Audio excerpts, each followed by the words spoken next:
Classic Hammer is often said to be divided into two distinctive periods. The first, with its music hall and theatrical sensibilities, comes before the Second World War. The second, embracing Hammer noir and Hammer horror, begins in 1949. But there is a third period which lies between the two, Hammer's very own Dark Ages. We know comparatively little about Hammer's production activity during this time. Many of the paper records are either missing or destroyed, and a number of the films are either lost or languish uncatalogued and forgotten, or indeed inaccessible, in archives around the world. River Patrol then is of particular interest simply because it exists. It offers us a rare insight into the period and evolving company, and a taste of the direction that Hammer would follow right through into the mid-1950s. Both Exclusive and Hammer were involved in co-production deals throughout the 40s and 50s, with the likes of Elder Dalrymple, Van Dyke and Lippert. River Patrol, along with its companion Crime Reporter, was part of a co-production deal with Knightsbridge. That starred John Blythe, cinematographer Brooks Carrington and director Ben Hart.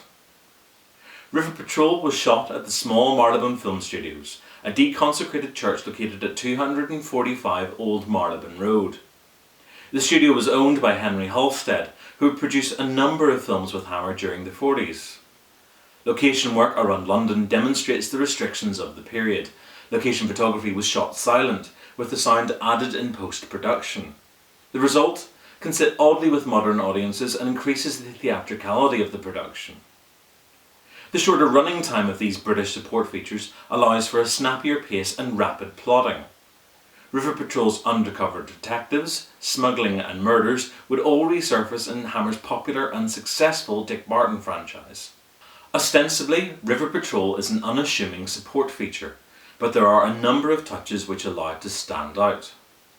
The final moments, for example, offer a cheeky, self-referential, postmodern avant-garde flourish as the fourth wall is broken and the audience is engaged with directly. Our attention is then brought to the illusion of the filmmaking process, something which I believe the film plays with continuously. Fiction filmmaking is all about fakery and the suspension of disbelief. River Patrol almost seems to be a critique of the industry and those processes. Here we have undercover police officers, that's people pretending to be something they aren't for a profession, just like actors. They're investigating a counterfeit goods operation, representing the illusion of props and sets, and they're dealing with hardened criminals who are portraying themselves as upstanding members of the community, perhaps representative of film producers. This is one of Hammer's most overlooked and forgotten films, and yet as we can now see, it has so much to offer. One wonders what other gems await rediscovering.